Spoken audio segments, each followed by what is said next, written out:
Hello friends, வணக்கம். Welcome to Eva சமையல். எல்லோரும் நல்லா இருக்கீங்களா? இன்றைக்கி நம்ம சேனலில் நம்ம வீட்டில் பெருந்தொல்லையாக இருக்கிற எல்லா எலிகளையும் நம்ம வீட்டில் இருந்து ஒரே நைட்டில் ஓட வரட்டுறதுக்கு ஒரு சூப்பரான எஃபெக்டிவான ஹோம் ரெமெடி எப்படி ரெடி பண்ணுறதுன்னு பார்க்கலாங்க.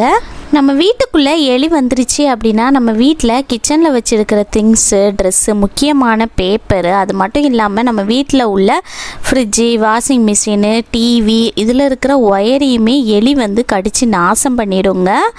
நம்மளும் வந்து எலியை வந்து துரத்துறதுக்கு நம்ம வீட்டில் வந்து எலி பொடியெல்லாம் வாங்கி வைப்போம். அது மட்டும் இல்லாமல் நம்ம வந்து கடைகளில் அதிக காசு கொடுத்து எலி மருந்தெல்லாம் வாங்கிட்டு வந்து வீட்டில் வைப்போம். எலி வந்து அதை சாப்பிட்ருச்சு அப்படின்னா ஏதாவது ஒரு மூளை முடுக்கில் போய் இறந்து போயிடும். அந்த மாதிரி மூளை முடுக்கில் போய் இறந்து போயிடுச்சு அப்படின்னா அது எங்கே இருக்குது அப்படின்னு கண்டுபிடிக்கிறதுக்குள்ளே நமக்கு ஒரு வழி ஆயிரும். பயங்கரமான பேட் ஸ்மெல் வருங்க.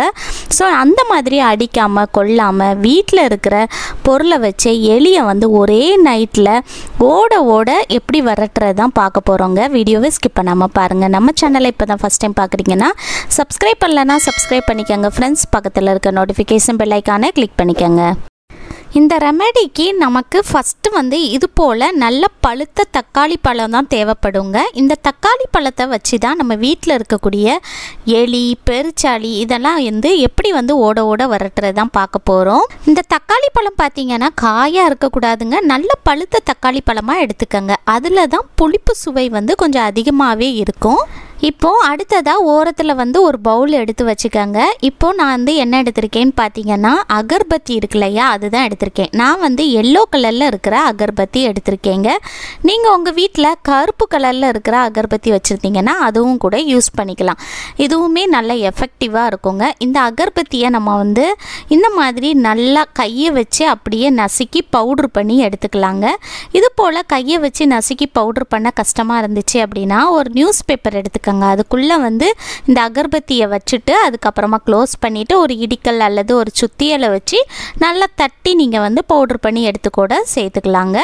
இதோட குச்சி வந்து நமக்கு தேவையில்லை, இதை வந்து தூக்கி போட்டுடலாம். நமக்கு இந்த முழு தக்காளி பழம் வந்து தேவையில்லைங்க, பாதி தக்காளி பழம் தான் தேவைப்படும். ஸோ இந்த மாதிரி பாதி தக்காளி பழத்தை கட் பண்ணி எடுத்துக்கலாம். மீதி பாதி தக்காளி பழம் வந்து நமக்கு வந்து தேவையில்லை. உங்கள் வீட்டில் வந்து எலி ரொம்ப அதிகமாக இருக்குது அப்படின்னா நீங்கள் வந்து முழு தக்காளி பழத்தையும் நீங்கள் வந்து பீஸ் போட்டு எடுத்து கூட யூஸ் பண்ணிக்கலாங்க.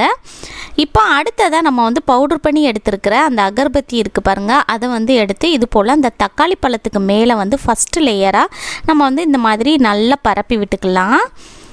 அரை தக்காளி பழத்துக்கு ஒரு அகர்பத்தியே போதுங்க. இப்போது அடுத்ததாக ரெண்டாவதாக நம்ம வந்து என்ன சேர்க்க போகிறோம்னு பார்த்தீங்கன்னா தனி மிளகாய் தூள் இருக்குது பாருங்கள், அதுதான் எடுத்திருக்கேங்க.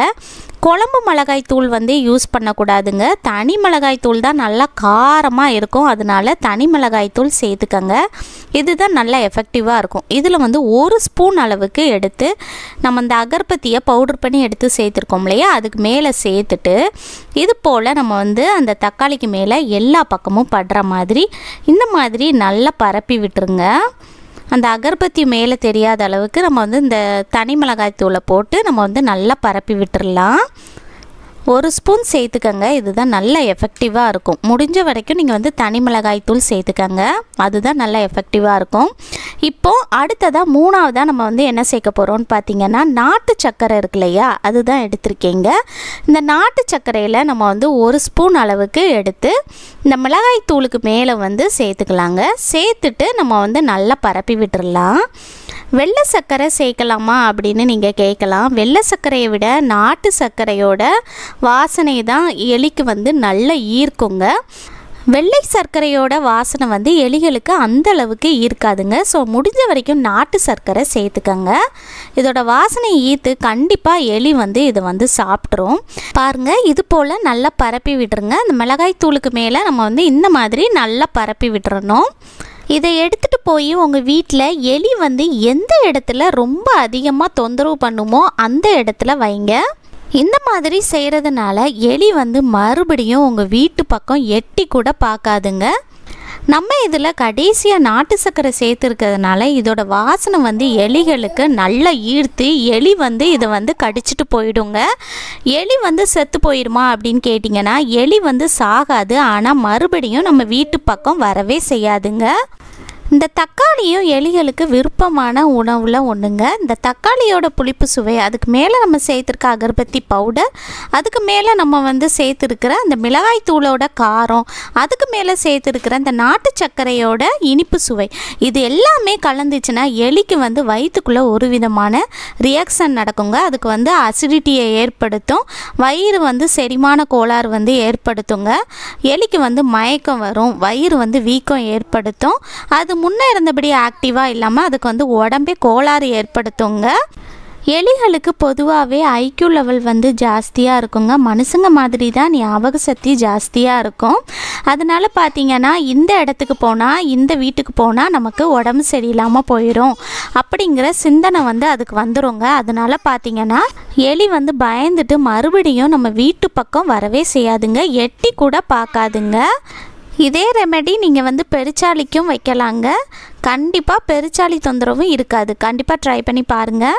உங்கள் வீட்டில் கார்லாம் வச்சுருக்கீங்க அப்படின்னா அந்த காரில் இருக்கிற ஒயரையுமே எலி கடித்து நாசம் பண்ணிடும்.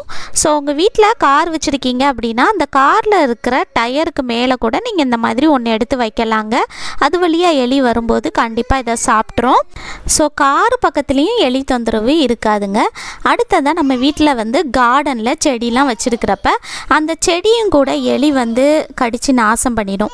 அந்த மாதிரி இருக்கிறப்ப கார்டனில் உங்கள் வீட்டில் எந்த பக்கத்தில் எலி ரொம்ப ஜாஸ்தியாக தொந்தரவு பண்ணுதோ அது பக்கத்தில் நீங்கள் வச்சு விட்டீங்கன்னா எலி உங்கள் வீட்டு பக்கம் மறுபடியும் வரவே செய்யாதுங்க. பெருச்சாளி தொந்தரவுக்கு நீங்கள் வைக்கலாம்.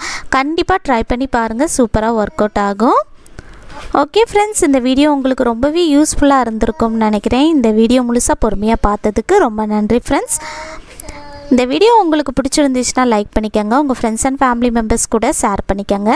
நம்ம சேனலை இப்போ தான் ஃபஸ்ட் டைம் பார்க்குறீங்கன்னா சப்ஸ்கிரைப் பண்ணலைன்னா சப்ஸ்கிரைப் பண்ணிக்கோங்க ஃப்ரெண்ட்ஸ். பக்கத்தில் இருக்க நோட்டிஃபிகேஷன் பெல் ஐக்கானை கிளிக் பண்ணிக்கோங்க. தேங்க்யூ.